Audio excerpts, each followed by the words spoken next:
बहुत समय पहले की बात है। समुद्र के किनारे एक छोटी सी गौरैया गड्ढे में घोंसला बनाकर रहती थी। एक दिन उस गौरैया ने 2 अंडे दिए।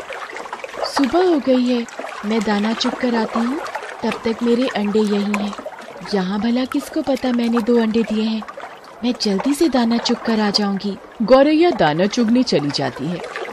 गौरैया को दाना चुग कर आने में शाम हो जाती है, लेकिन जब वो वापस आती है, अरे मेरे अंडे कहाँ गए? यहाँ तो आसपास कोई भी दिखाई नहीं दे रहा।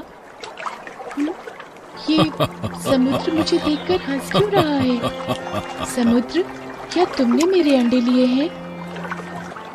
फिर तुम हंस क्यों रहे हो? मुझे सच सच बता दो, मेरे अंडे कहाँ हैं? तुमने ही मेरे अंडे चुराए हैं। मेरे अंडे वापस करो। नहीं, मैंने तुम्हारे अंडे नहीं लिए। मैं क्यों भला तुम्हारे अंडे लूंगा? मुझे तुम्हारे अंडे चुराकर भला क्या मिलेगा? मुझे नहीं पता तुम्हारे अंडे कहाँ हैं।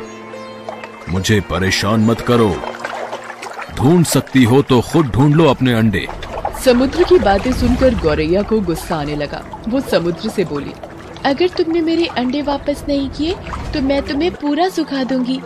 एक माँ की ताकत को शायद तुम नहीं जानते। माँ अपने बच्चों पर कोई आंच नहीं आने देती। तू सुखाएगी मुझे? तू पिद्दी सी गौरैया, चल ये कोशिश भी करके देख ले। गौरैया गुस्से में एकटक बहुत देर तक समुद्र को देखती रहती है। समुद्र की आती जाती लहरों के बीच भी वो टस से मस नहीं होती। अब देख समुद्र, मैं तेरा सारा पानी सुखा कर ही दम लूंगी।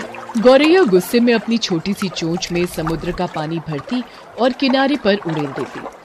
अरे गौरैया बहन, आज तुम दाना चुगने नहीं आई और तुम ये क्या कर रही हो?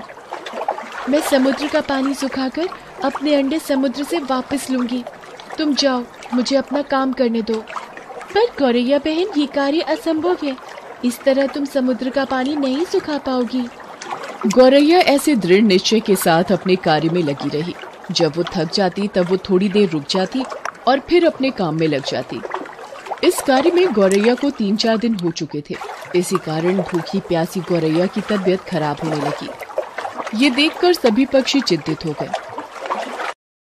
अरे भाई, ये गौरैया अगर इसी तरह भूखी प्यासी इस कार्य में लगी रही तो अनर्थ हो जाएगा। चिंता की बात तो है, हमें गरुण देव के पास चलकर सहायता मांगनी चाहिए। क्या बात है? सब ठीक तो है?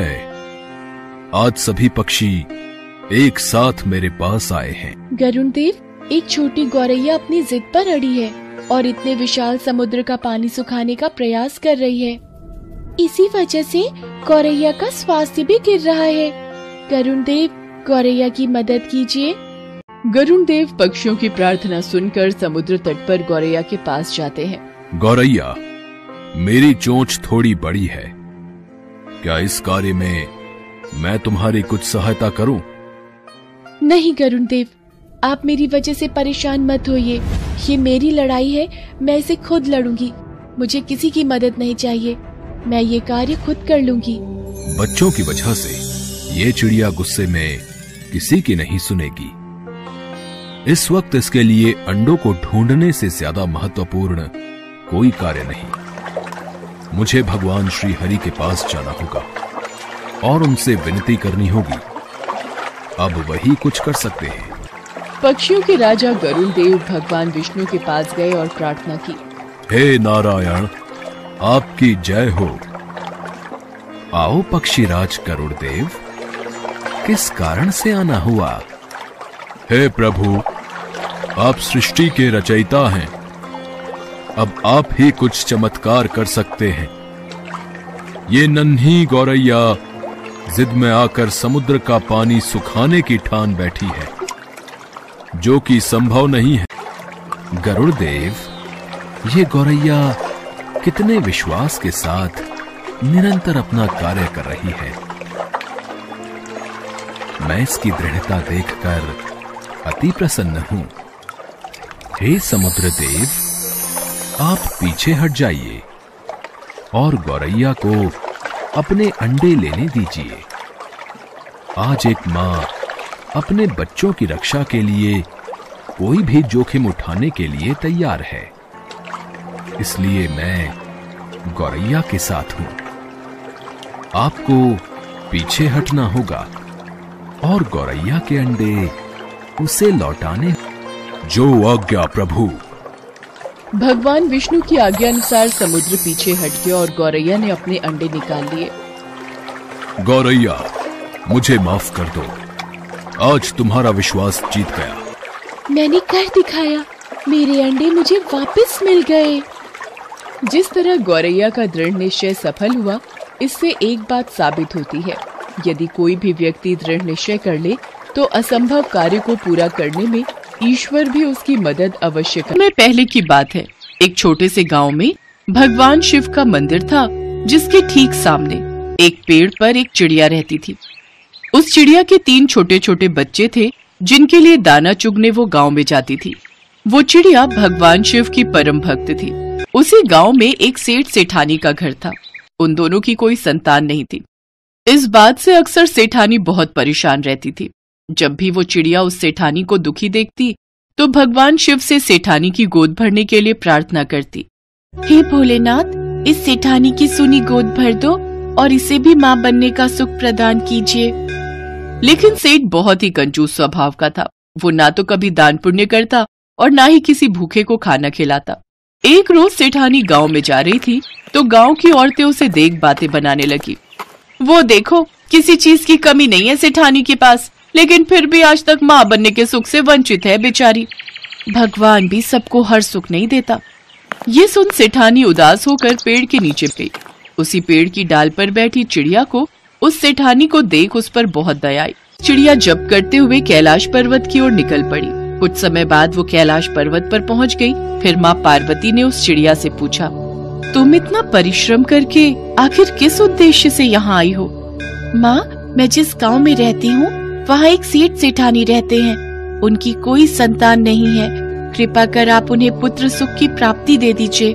सेठानी जी इस गम में बहुत परेशान रहती हैं। इस पर शिव जी ने कहा, किंतु वो सेठ न तो कभी कोई भगवत कथा सुनता है और न ही कोई पुण्य करता है, इसीलिए उसके भाग्य में कोई पुत्र योग नहीं बन सकता। चिड़िया के बार बार आग्रह करने पर शिव जी इस बात के लिए मान गए। फिर उन्होंने कहा, पुत्र तो हम उन्हें दे देंगे, लेकिन अगर फिर भी सेठ ने कोई पुण्य कर्म नहीं किया तो उनका पुत्र मृत्यु लोक को प्राप्त हो जाएगा। प्रभु, आप उन्हें पुत्र दे दीजिए। पुत्र प्राप्ति के बाद वो स्वयं ही पूजा पाठ करने लगेंगे। ठीक है, जैसी तुम्हारी इच्छा।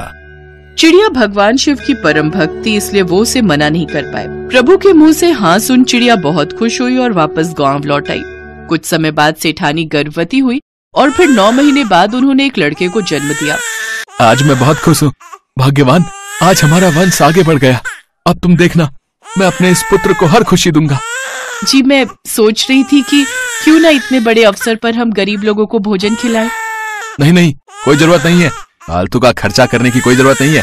इन गरीबों को खाना खिलाकर कौन सा हमारा भला होगा, उल्टा हमारा धन ही खर्च होगा। सेठ अभी भी नहीं सुधरा।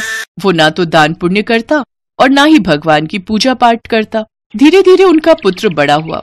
ये देख चिड़िया को अब उसकी चिंता सताने लगी और चिंतित होकर वो एक बार फिर कैलाश पहुंची। हे प्रभु, माँ, कृपा कर आप सेठ और सेठानी को पुण्य कर्म करने के लिए कहें। चिड़िया को दूसरे की परवाह करते देख भगवान शिव और माँ पार्वती को बहुत प्रसन्नता हुई। फिर उन दोनों ने एक ब्राह्मण और ब्राह्मणी का रूप धारण किया और सेठ सेठानी के घर गए और उनसे कहने लगे, अब देखिए, हम बहुत दूर गांव से आए हैं, हमें बहुत भूख लगी है, क्या आप हमें भोजन करवा सकते हैं? क्यों, हमारे यहाँ क्या खैरात का राशन पानी आता है? जाओ जाओ, आगे जाओ। ये आप कैसी बातें कर रहे हैं जी? तुम्हारे भाग्य में पुत्र योग नहीं था सेठ, किंतु एक चिड़िया की भक्ति से प्रसन्न होकर ही भोलेनाथ ने तुम्हें पुत्र योग की प्राप्ति का आशीर्वाद दिया था। अगर तुम अभी भी पुण्य कर्म नहीं करोगे तो तुम्हारे पुत्र की मृत्यु हो जाएगी।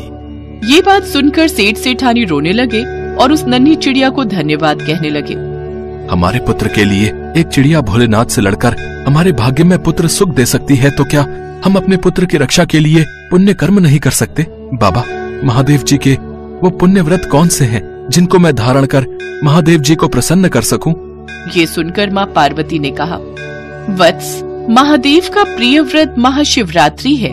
जो कोई भी महाशिवरात्रि का व्रत करता है और उस दिन पूरे विधि विधान से भगवान शिव की पूजा करता है, उस पर सदैव महादेव की कृपा बरसती रहती है। ये बात सुनकर सेठानी ने कहा, फिर तो हम भी ये व्रत अवश्य करेंगे। हाँ, हम पूरे विधि विधान से महाशिवरात्रि के दिन महादेव की पूजा करेंगे। उस दिन के बाद से सेठ सेठानी पुण्य कर्म, व्रत, पूजा पाठ करने लगे।